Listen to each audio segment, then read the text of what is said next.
Welcome guys, we are back with another video. Today we will be studying about a geometrical theorem and its proof. The theorem that we will be studying is Apollonius theorem. So let's begin. Apollonius theorem. Apollonius theorem में जो situation होती है वो ये होती है कि कोई एक ट्राइंगल के अंदर एक गिवन मीडियन होती है। तो जब भी ऐसी सिचुएशन होती है तो हम ये कहते हैं कि वो ट्राइंगल में जो मीडियन होगी वो किसी साइड के लिए मीडियन होगी। उस साइड को छोड़ के बाकी दोनों साइड जो उस ट्राइंगल में होंगे उनके स्क्वायर का सम करेंगे तो वो twice the square of median की लेंथ प्लस जो एक बाइसेक्टेड पार्ट होगा जहां पे मीडियन मीट कर रही है उसकी लेंथ के स्क्वायर के बराबर होगा।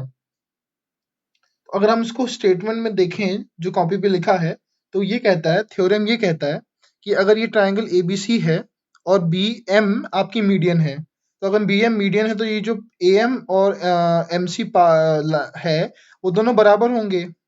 तो हमने कहा कि अगर ऐसा है तो ट्राइंगल एबीसी में ये साइड का स्क्वायर ए बी का स्क्वायर प्लस बी सी का स्क्वायर जो होगा वो twice the square of twice the sum of B M का स्क्वायर प्लस ए एम का स्क्वायर। बी एम है आपकी मीडियन की लेंथ और ए एम है ए एम ये एक पार्ट है जो बाइसेक्टेड है।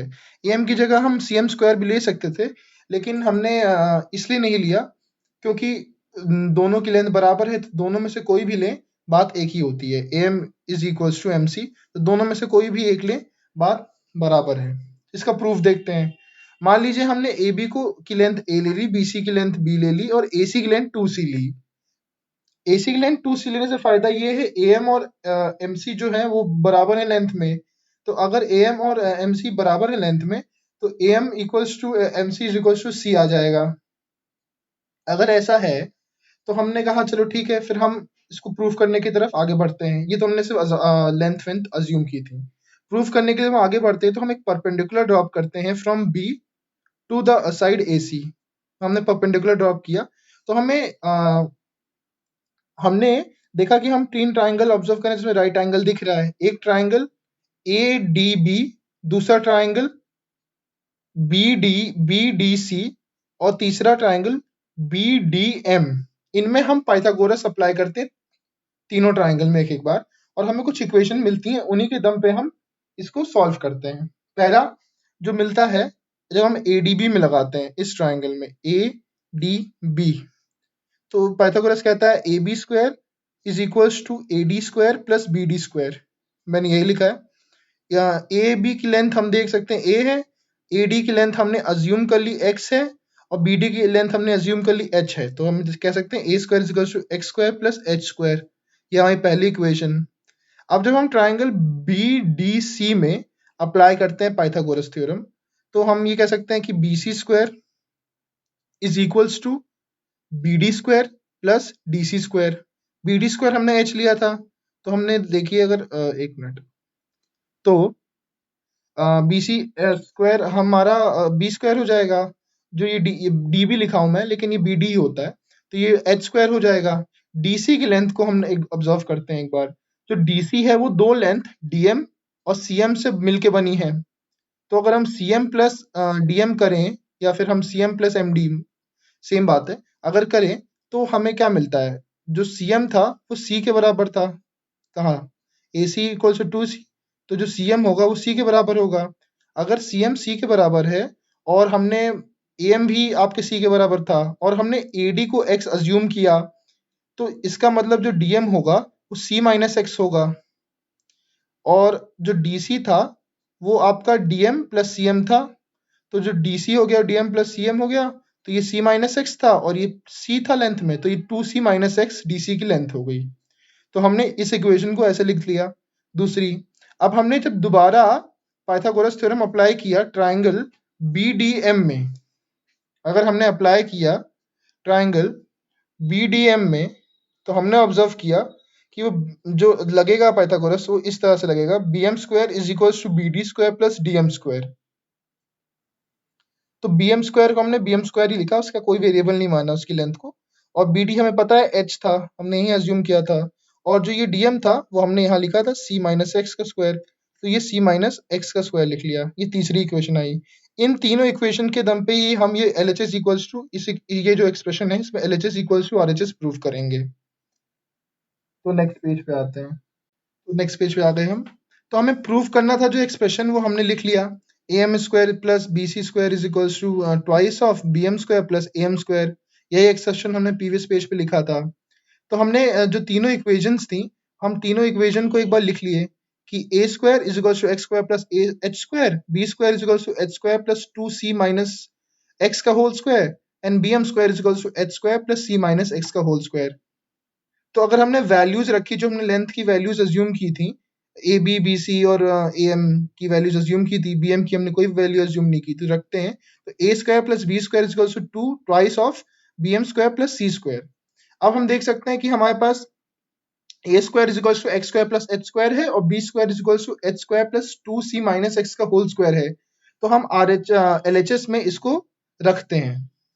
तो अगर हम RHS में इसको रखते हैं तो हम पाएंगे ए स्क्वायर को अगर हम रखते हैं X square plus H square पाएंगे, और बी स्क्वायर को हम पाएंगे H square plus 2c minus X का होल स्क्वायर। तो a माइनस बी का होल स्क्वायर का फॉर्मूला होता है A square plus B square minus 2ab। तो हम एक्सपैंड करके लिखते हैं इस 2c माइनस एक्स को, तो ये हो जाएगा 4c square plus X square minus 4cx।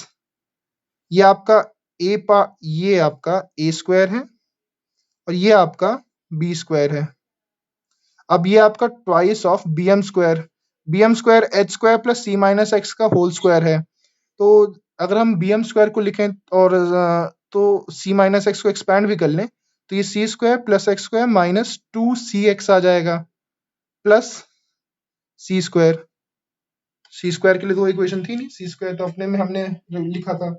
तो अगर हम देखें तो अब RHS equals to LHS proof करना है, तो हम RHS और LHS को सेपरेटली सॉल्व करते हैं। LHS को सॉल्व करें तो हम पाते हैं X square plus twice of x square plus, actually 2 x square है तो ये 2 टाइम्स ऑफ एक्स स्क्वायर हो जाएगा, plus twice of H square plus 4c square minus 4cx। ये LHS सिंप्लीफाई होके आया हमारा। RHS सिंप्लीफाई करते हैं तो उसको हम लिख सकते हैं 2 मल्टीप्लाई करने के साथ साथ, पहले अगर ब्रैकेट को सॉल्व करें तो वो आएगा H square plus 2 times of C square plus X square minus 2cx। अगर हम 2 को मल्टीप्लाई करें अंदर तो ये 2h square plus 2x square plus 4c square minus 4cx आ रहा है। तो अगर हम LHS और RHS के एक्सप्रेशन को ऑब्जर्व करें क्लोजली तो हर एक टर्म बराबर है। इसका मतलब जो LHS है वो RHS के बराबर है। इसका मतलब हमें जो एक्सप्रेशन लिखा था पहले पन्ने पे अपोलोनियस थ्योरम के अकॉर्डिंग, वो एक्सप्रेशन ये था A B square plus B C square is equal to 2 times of B M square plus A M square.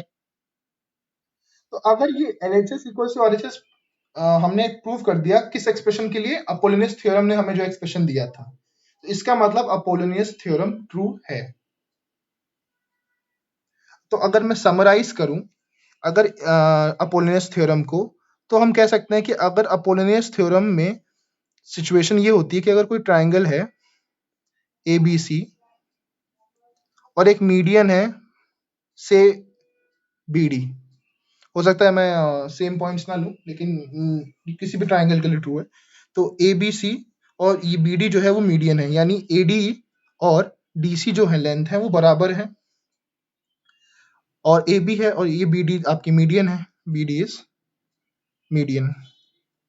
देखिए LHS इक्वल्स टू RHS में प्रूफ कर दिया, तो हेंस प्रूफ लिख दे, that's some formality. BD is median. Situation में फिर से एक्सप्लेन कर देता हूं। अगर ABC एक ट्राइंगल है जिसमें BD एक मीडियन है, तो AD इक्वल्स टू DC होगा क्योंकि वो AC साइड को बाइसेक्ट करेगा। तो according to Apollonius theorem AB square plus BC square is equals to 2 times of BD square अब हम AD लें या DC लें, सेम लेंथ में है, तो इनमें से कोई भी एक ले लें, वो एक्सप्रेशन में आ जाएगा इसके सम के साथ। तो हम AD ले रहे हैं, AD स्क्वायर। हम AD की जगह DC भी लिख सकते हैं, that makes no difference, but यही है कि अपोलोनियस थ्योरम की डेफिनेशन और उसका expression. This is the expression which we got by applying Apollonius theorem in triangle ABC. So I hope you would have understood it.